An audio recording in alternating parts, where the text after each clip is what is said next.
Olá, seja muito bem-vindo, muito bem-vinda. Este é o canal Tecendo uma Tese. Se você é novo, nova por aqui, já se inscreva no canal para sempre que tiver vídeo novo você ter acesso. Aqui no canal nós falamos sobre pós-graduação, saúde mental e algumas questões de comportamento na pós-graduação. Bom, gente, a pedido de mais de uma pessoa, eu tô fazendo esse vídeo, tá, pessoal? Eu espero que seja, assim, de grande ajuda. E hoje o nosso bate-papo vai ser sobre o que seria legal de apresentar na minha qualificação, tá? Eu vou fazer um só para o dia da defesa, tá? Então, se você quer falar de como se preparar para a defesa, para a apresentação na defesa, se você quer um vídeo sobre isso, já deixa teu like aqui.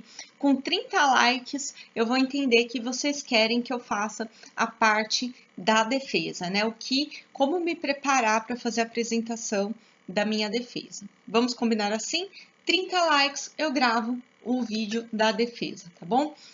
Bom, gente, eu respondi brevemente a dúvida de quem me mandou e eu vou falar isso nesse vídeo muito baseado também não só na minha qualificação no mestrado, na minha qualificação no doutorado, mas nas qualificações em que hoje eu sou banca, tá? Então eu vou falar não só baseado na minha experiência, mas o que eu vejo aí que o pessoal tá levando para a banca de qualificação. Bom, a primeira boa e velha recomendação que eu vou dar nesse vídeo. Quem é meu assinante, minha assinante de mais tempo já sabe o que eu vou falar. Vamos entoar o mantra, tá? Do regimento do seu programa. Primeira coisa que você tem que fazer antes da sua qualificação é ver no regimento do seu programa se tem a etapa de apresentação na sua qualificação.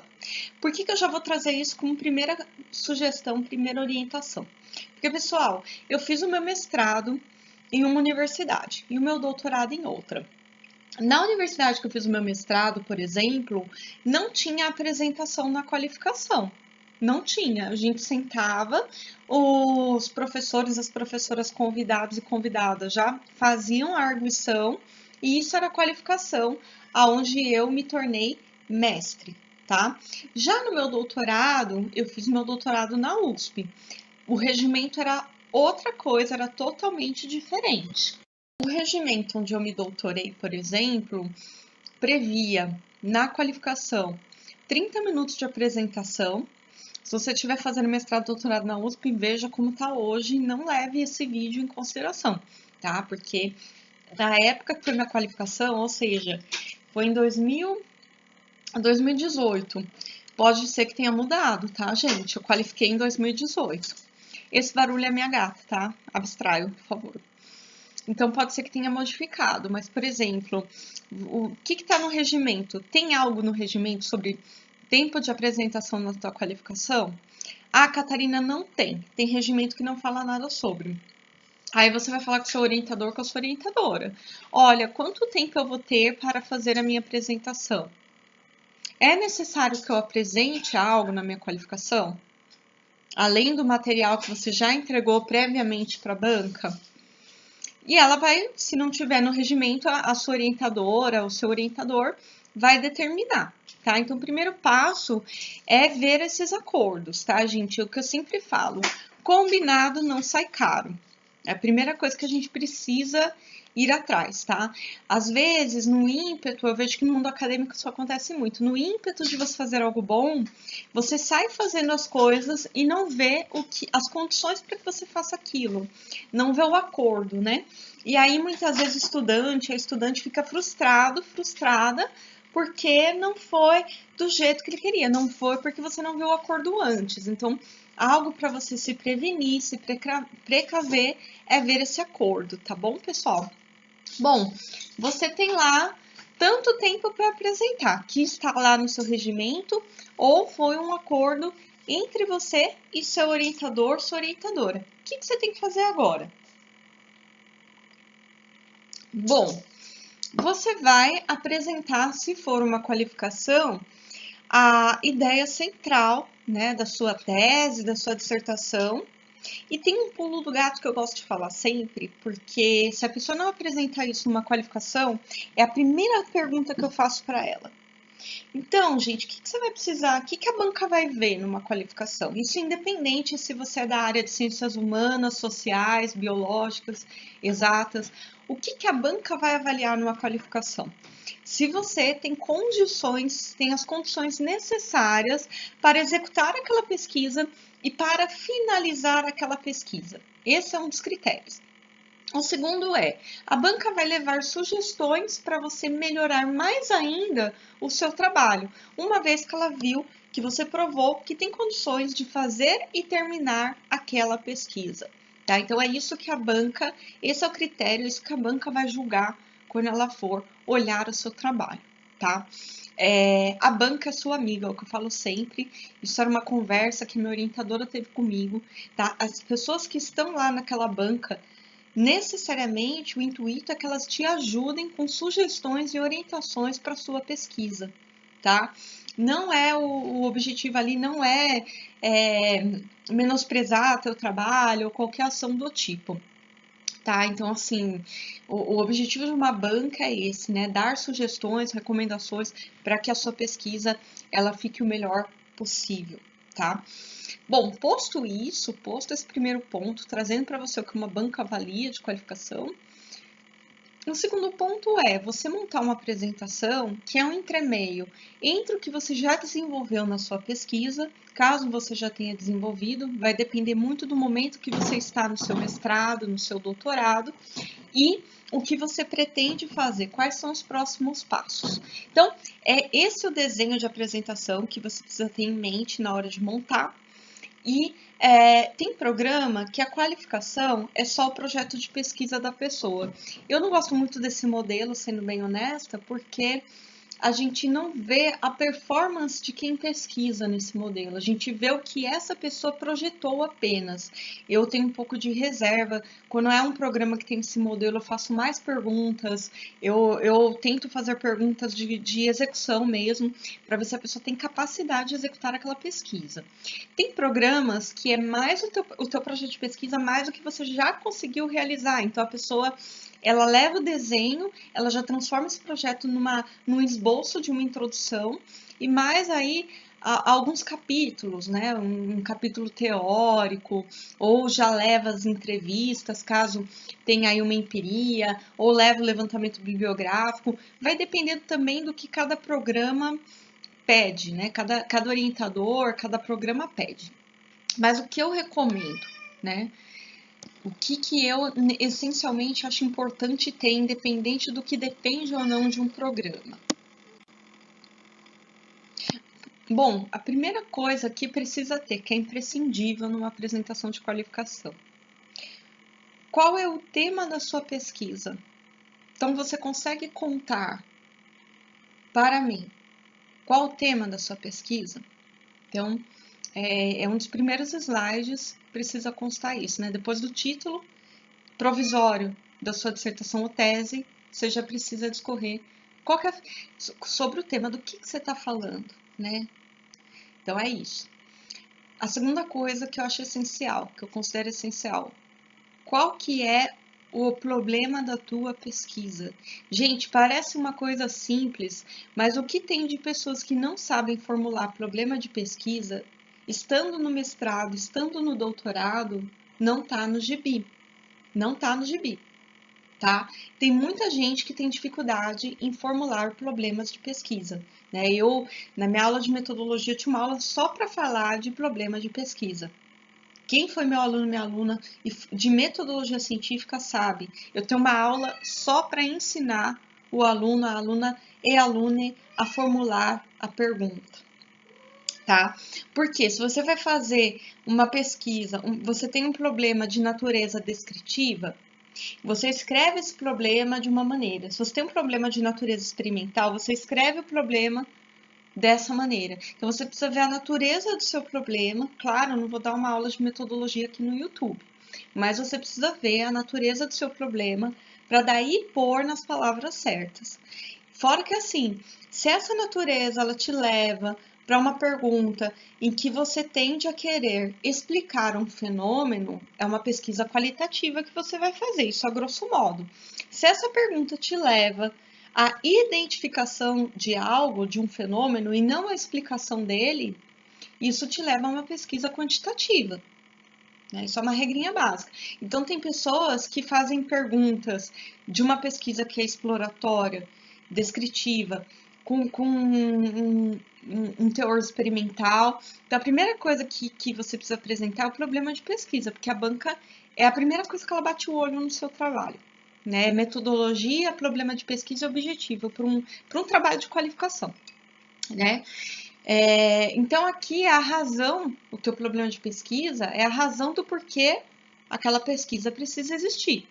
Então, é importante que você se lance aí em materiais de metodologia para fazer um problema alinhado realmente com o que você quer fazer. Né? Isso, assim, eu já vi aluno de doutorado não saber formular problema. Tá? Não é uma coisa assim simplória, não, porque eu vejo muita gente com dificuldade nisso, sem brincadeira. Não sei se é porque eu também sou professora de metodologia, é uma das disciplinas que eu mais gosto de lecionar. Infelizmente, não leciono mais metodologia, mas ó, se alguém quiser aula de metodologia, me procure, porque é o que eu mais amo ensinar em metodologia, né? Tirando, tá empatada ali com psicologia escolar.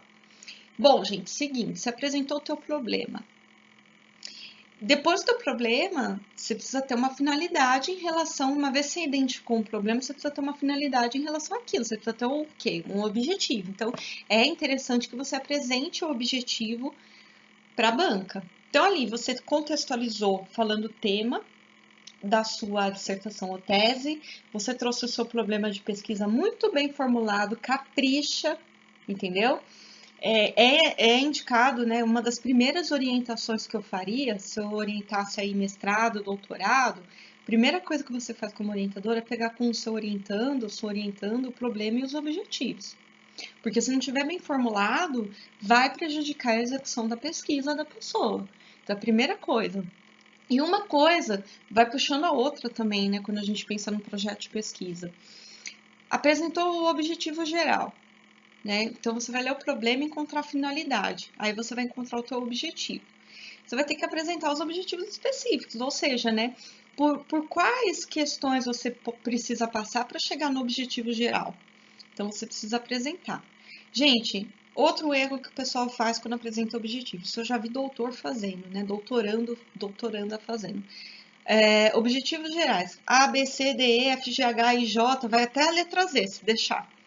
Gente, realmente não tem uma quantidade, não tem um número de quantos objetivos gerais eu tenho que ter. Mas, gente, vamos pensar assim, o que daria conta de responder essa pergunta aqui? E de chegar nos objetivos gerais, tá? A grosso modo, tem outras maneiras de pensar os objetivos, não é só essa. Então, é o que é suficiente, tá? Então, não adianta você fazer um, dois, ou então ir até a letra Z. Tenha, né, bom senso do que é suficiente para responder a tua pergunta, tá? Muita gente faz os objetivos específicos já enunciando qual vai ser cada parte da tese, também tem esse formato, né? Então, o objetivo A específico vai ser o capítulo histórico da minha tese, o objetivo B vai falar sobre a coleta de dados, como, né, vai remeter a um processo de coleta de dados e assim por diante. Então é importante você caprichar nos objetivos também. Bom, passou desse feijão com arroz, que é a estruturação daquilo que você vai levar para a banca na qualificação, você vai apresentar o que você fez até agora. Então, eu fiz o capítulo histórico, o que tem neste capítulo histórico? Eu fiz a minha pesquisa de campo, o que eu achei na minha pesquisa de campo? Ah, Catarina, eu preciso analisar a minha pesquisa antes de levar para a banca? Eu preciso já entregar alguma análise? Não necessariamente, né? Você fez uma entrevista, leve o que você achou na entrevista, né? Faça uma apresentação do que você já achou, né? Então, diga o que você já fez, né? Você, num primeiro momento, disse o que você pretende, diga o que você já fez. Eu pulei um item antes desse, que é o item metodologia. Gente, como eu sempre falo em sala de aula quando eu dou metodologia do conhecimento científico, o método, ele é o coração da sua pesquisa. tá? No doutorado, inclusive, é esperado que você faça um capítulo não de método, mas sim de metodologia, ou seja, você vai fazer uma análise do método que você vai utilizar, dos prós e dos contras desse método, né? Das potencialidades desse método e das limitações desse método, tá? Eu não espero nada menos que isso no doutorado.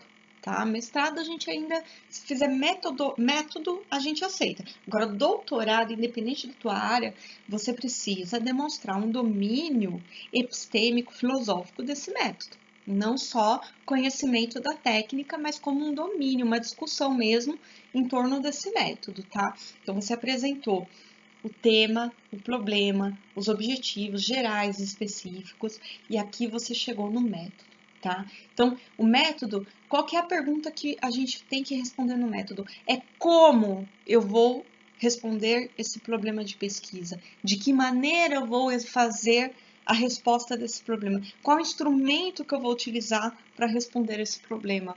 Se eu tenho um problema de natureza empírica, eu vou para uma metodologia mais qualitativa, eu vou para uma metodologia, eu preciso explicar um fenômeno, eu vou para algo aí, uma pesquisa qualitativa, vou usar das metodologias qualitativas.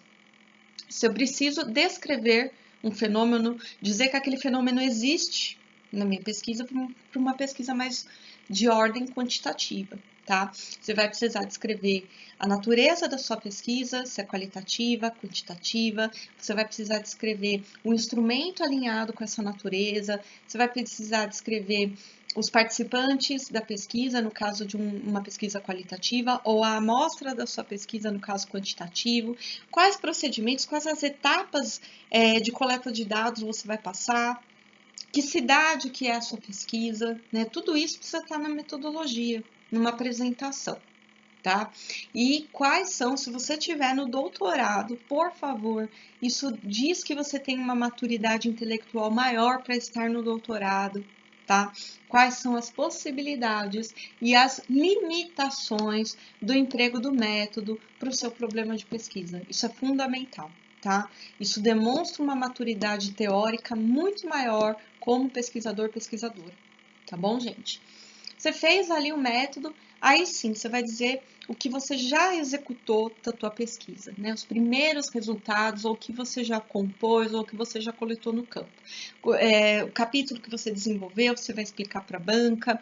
Claro, dependendo, geralmente de meia hora a 50 minutos, tá? É uma apresentação para ser um disparador para as perguntas que a banca vai te fazer posteriormente. Então, leve em consideração isso. Não é para você aprofundar num nível ali que passe do teu horário, mas o que você já conseguiu fazer, o que você foi capaz de fazer. Isso é muito importante a banca saber.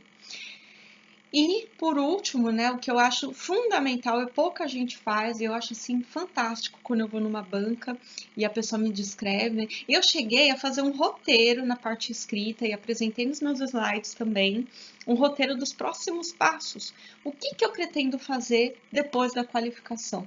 O que eu estou pensando em fazer para executar minha pesquisa depois da qualificação? Quais autores, autoras eu pretendo usar? Qual discussão eu pretendo dar para o que eu já achei no meu campo? Então, é importante você dizer isso para a banca avaliar se é pertinente ou não você tomar aquele caminho. E também, além disso, a outra coisa que pouca pessoa faz, mas que eu acho importante para uma banca saber, é quanto tempo você tem, qual que é o cronograma da tua pesquisa, como é que está o cronograma da tua pesquisa. Eu vejo que as pessoas não levam muito a sério o cronograma de pesquisa. E a parte fundamental de uma pesquisa, gente, porque se eu atraso, por exemplo, o período de coleta de dados da minha pesquisa, eu vou precisar compensar isso de alguma maneira na minha pesquisa.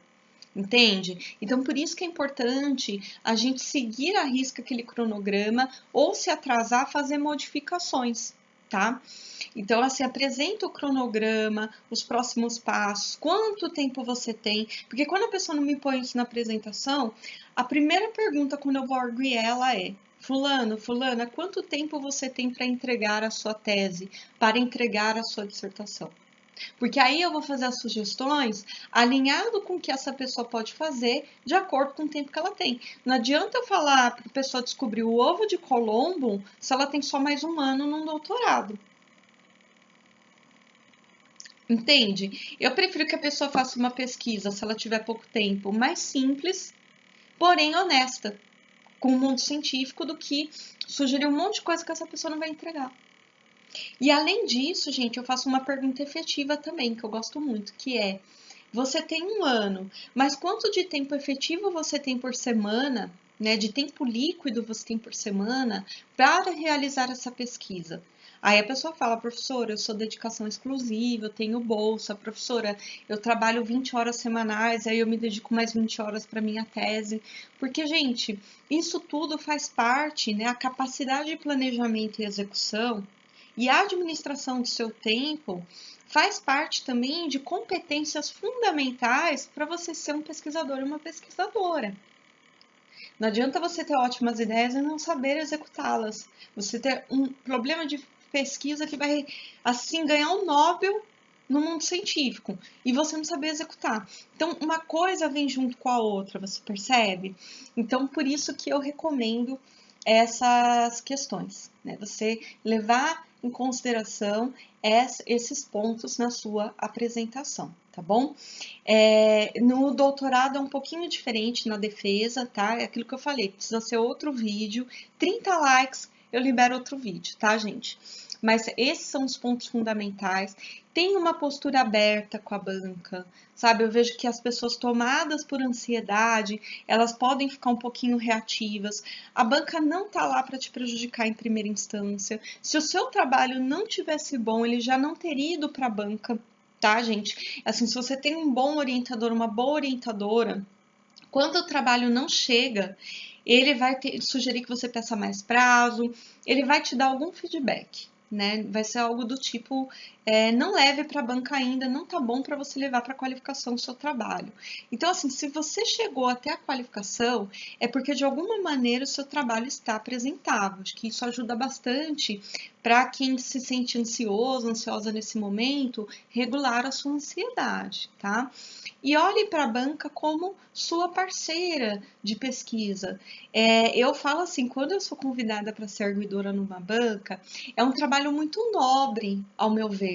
Então, quando eu leio o trabalho dessa pessoa, geralmente eu dou duas lidas, uma para pegar questões metodológicas, né, pegar errinhos metodológicos, de execução, e outra para pegar mesmo, né, a síntese das ideias das pessoas, essa parte mais abstrata, até mais filosófica. Então, eu costumo fazer duas leituras em semanas diferentes, porque eu também gosto de dar o espaçamento para eu ter ideias para sugerir para aquela pessoa. Então, pensa assim, que essa pessoa ela se dedicou para ler teu trabalho, ela de fato, para ela ter aceito, ela ter dedicado o tempo dela para ler teu trabalho, ela tá lá para te sugerir o melhor que ela consegue observar do seu trabalho.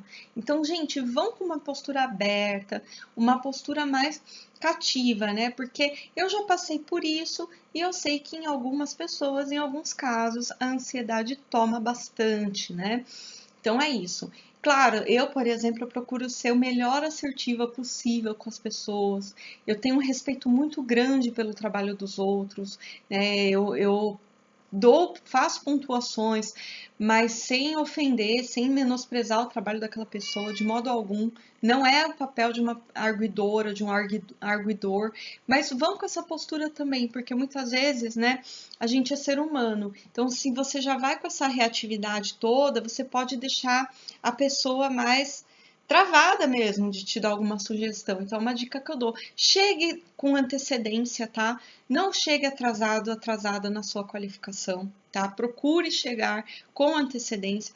Aconteceu de atrasar, pegou trânsito, peça desculpas, assuma sua responsabilidade, tá? Não finge que nada tá acontecendo.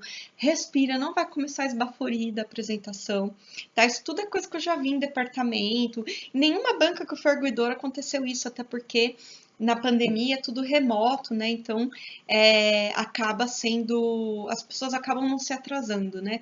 Mas faça isso, faça um bom rapport, né? Não sai, então tá bom, vamos apresentar. Receba as pessoas da sua banca, agradeça essas pessoas pelo interesse de estarem ali, porque de fato elas se dedicaram em ler o seu trabalho. Isso é um bom rapport, né? Você está dizendo, de certo modo, quando você faz isso, que você está disponível para o que essas pessoas têm a dizer. tá? Então, são cuidados que vai deixando, né, uma atmosfera intelectual, emocional mais favorável também para ser um momento bom ali, né? É um marcador a qualificação também. Quando você é aprovado, aprovada numa qualificação, é sinal que a banca reconheceu que você tem condições de ser um bom pesquisador, uma boa pesquisadora, tá? Então pensem por aí. E, gente, só um adendo antes de terminar este vídeo. Olha isso, gente. Olha essa coisinha aqui, ó. Moda Pato Donald, como vocês podem ver. Ó quem tá aqui. Dá oi, Marie. Deseja boa sorte para quem vai qualificar. É minha companheira, né, gente? Então é isso, tá, pessoal? Eu espero ter ajudado você que está aí em fase de qualificar. Eu espero ter ajudado bastante vocês. Se ficar mais alguma dúvida, deixa aqui nos comentários, tá bom? E agradeço também as pessoas que estão me procurando para consultoria acadêmica, tá? Eu não tinha imaginado que eu poderia fazer esse trabalho, mas algumas pessoas que assinam o canal têm me procurado para fazer uma orientação acadêmica, uma consultoria acadêmica, desde questões de escrita científica até mesmo questões comportamentais na pós-graduação. Então, agradeço bastante aí a confiança que vocês têm depositado em mim. Eu, de fato, nunca tinha me imaginado como uma consultora de alguém, mas de um mês para cá, por aí, eu tenho tido essa procura aí de vocês e agradeço muito essa confiança que vocês têm depositado em mim, tá bom? Volta aqui para me contar nos comentários como é que foi tua qualificação, se esses conselhos, se essas orientações te ajudaram, tá bom? Desejo que você tenha uma qualificação de sucesso com uma banca interessada no teu trabalho, que te dê ótimas sugestões e até o próximo vídeo, tá bom, pessoal? Bom, gostou desse vídeo? Já deixa teu like, deixa a tua experiência com a sua qualificação aqui embaixo, eu vou adorar saber o retorno de vocês também, tá? Sucesso na sua qualificação, um forte abraço e até o próximo vídeo.